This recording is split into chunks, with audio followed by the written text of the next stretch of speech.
যোগদান সভার আয়োজন করা হয়।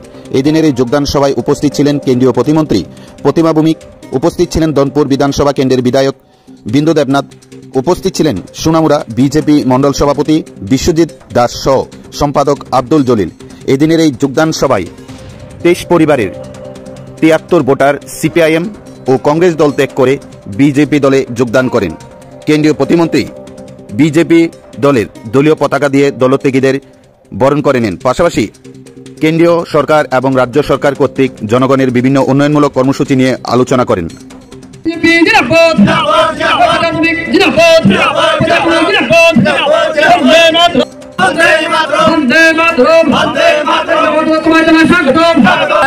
ধরে আমাদের রাজ্যের বিভিন্ন জায়গায় মাননীয় প্রধানমন্ত্রীজির যে বিকশিত ভারত সংকল্প 2047 ভারতবর্ষকে দুনিয়ার সবচেয়ে সমৃদ্ধশালী রাষ্ট্র নির্মাণ করা, বিকশিত রাষ্ট্র নির্মাণ করা, তার অর্থ হচ্ছে প্রত্যেকটা পরিবারকে বিকশিত করা।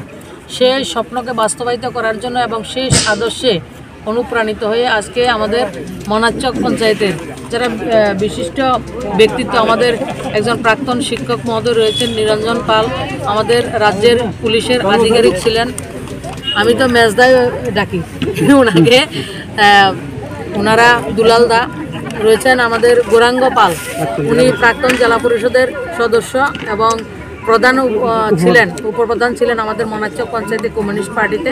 তো তারা আজকে ভারতীয় জনতা পার্টিতে ওনাদের নেতৃত্বে 23 পরিবারের 70 ভোটার ভারতীয় জনতা পার্টিতে যোগদান করেছেন। তাদেরকে স্বাগত জানাই, অভিনন্দন জানাই এবং ওনাদের সঙ্গে নিয়ে মাননীয় মোদীজির নেতৃত্বে এবং রাজ্যের মাননীয় মুখ্যমন্ত্রী মানিক শাহের নেতৃত্বে আমরা মনাচক পঞ্চায়েত না শুধু পাশাপাশি আরও পঞ্চায়েতের আমরা মানুষেরকে সমৃদ্ধির জন্য ওনাদেরকে নিয়ে আমরা কাজ করতে পারবো, এটা আমার দৃঢ় বিশ্বাস।